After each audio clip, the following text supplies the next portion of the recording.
Vintage is a format designed to let you play with some of the most broken cards of all time.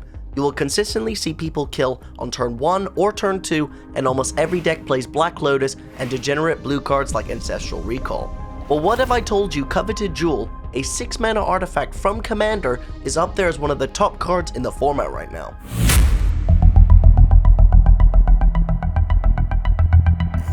Today we are playing my top pick for the Vintage format, Coveted Jewel PO. This is a deck designed to kill in one turn by generating a lot of mana and killing the opponent with either Karn the Great Creator or Time Vault. You have access to a lot, and I mean a lot, of power in this deck. Mishra's Workshop, Urza's Saga, and Grim Monolith are your desired early game plays to get you a lot of mana to get Coveted Jewel on the table as fast as possible. Once Coveted Jewel is down, you can then copy it with Phyrexian Metamorph or flicker the jewel with Ghostly Flicker. To support this plan, we play 4 Force of Will and 3 Pact of Negation to make sure our big bombs can resolve and kill them in that turn. Then the rest of the deck is full of broken artifacts, broken spells, broken lands to help support our game plan and get us there with the Coveted Jewel or Paradoxical Outcome. This deck is super explosive and you want to watch till the end to see its true power. Starting off the first round, we're on the play and we have the ideal hand. We have fast mana, Coveted Jewel, as well as Force of Will backup if we need to fight back over anything. This is an instant keep, and we start off the turn by using Paradoxical Outcome. Some say this is a risky play, but I like it, and it manages to resolve. Unfortunately though, we can't actually use the Mox Opal because we can't put 3 artifacts into play, but we can do a lot of busted things next turn while having Force of Will up on their turn. The opponent starts off with a Gitaxian Probe, looking at our hand, drawing a card. They play a fetch land and a Black Lotus, allowing them to cast a Narset. As Narset turns off the whole combo in our deck, we have to counter this and hope that it goes through. In response, my opponent fetches and casts an Ancestral Recall. Yikes, this isn't looking too good. The fact that this Force of Will resolved and then they cast a Mox and a Ponder, I feel like they actually messed up this turn quite badly. What I think the opponent should have done is started with Ancestral Recall, either trying to bait out the Force of Will in my hand or to draw them counter backup for the Narset that they want to cast with the Black Lotus. So my logic is they could recall, if I let it resolve then they can Mox Sapphire plus Ponder, and then if they find a Force of Will they can go Black Lotus Narset, or they can just Black Lotus Narset because maybe I forced the Ancestral Recall. I'm not too sure, it's actually a very close spot. Anyways, we untap, we top deck Manifold Key. Don't forget my Force of Will on the Narset resolves, implying that they don't have a counterspell. We have Pact of Negation backup anyways, let's go for the kill. Manifold Key lets you untap an artifact for 1 mana, so we get to play the Grim Monolith, make mana, untap it, then play the other Grim Monolith, cast the Coveted Jewel, and a Pact of Negation backup. The Coveted Jewel resolves and we find a Ghostly Flicker. We cast Mox Opal and Ghostly Flicker targeting Coveted Jewel and Grim Monolith. And the opponent doesn't want us to have fun, so I guess we're going on to game 2. I'm not too sure what the opponent was on, I'm assuming Paradoxical Outcome, but just in case they are somehow Underworld Breach without Aluris, I brought in Force of Negation over Ghostly Flicker.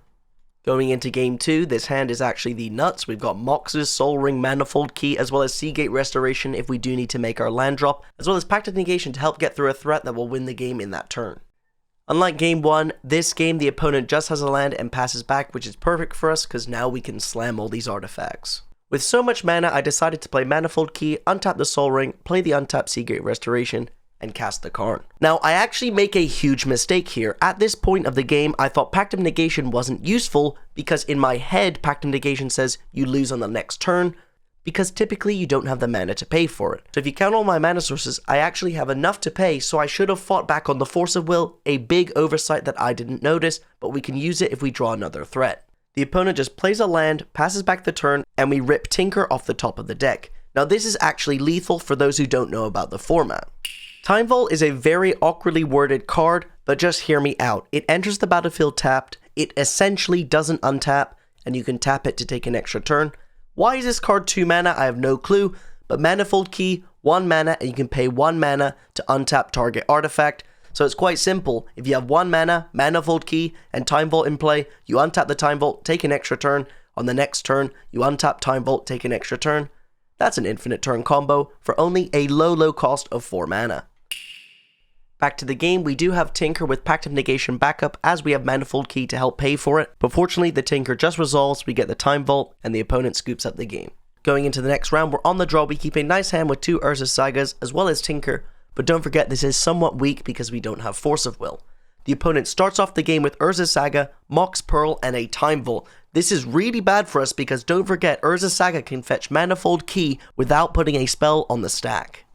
But we draw Mox Emerald. This will actually let us tinker this turn, so we can Saga, Mox Emerald, cast the Grim Monolith, play the Mox Sapphire, and sack the Monolith to the Tinker.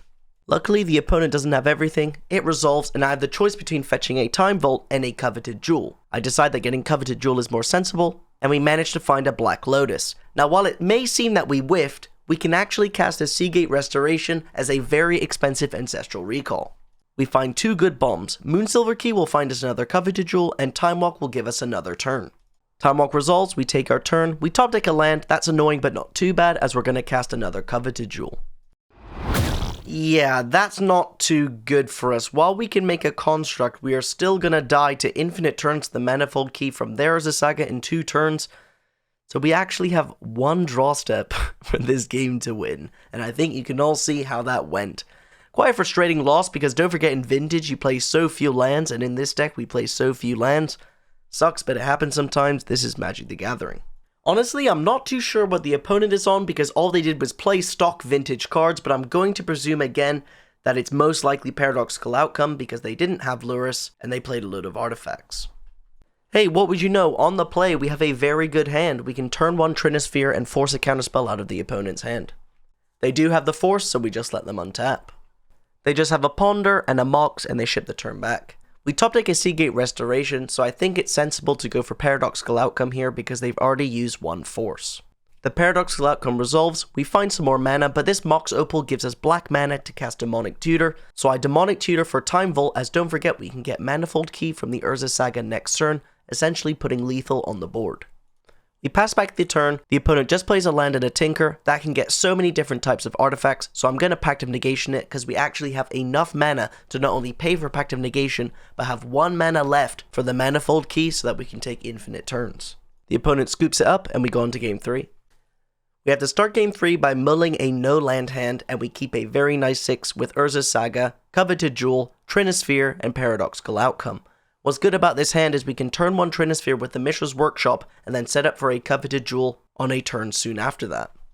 However, the Nightmare situation takes place, they have a turn 1 Ancestral Recall targeting themselves, and it resolves and they get to slam a bunch of mana and a Preordain.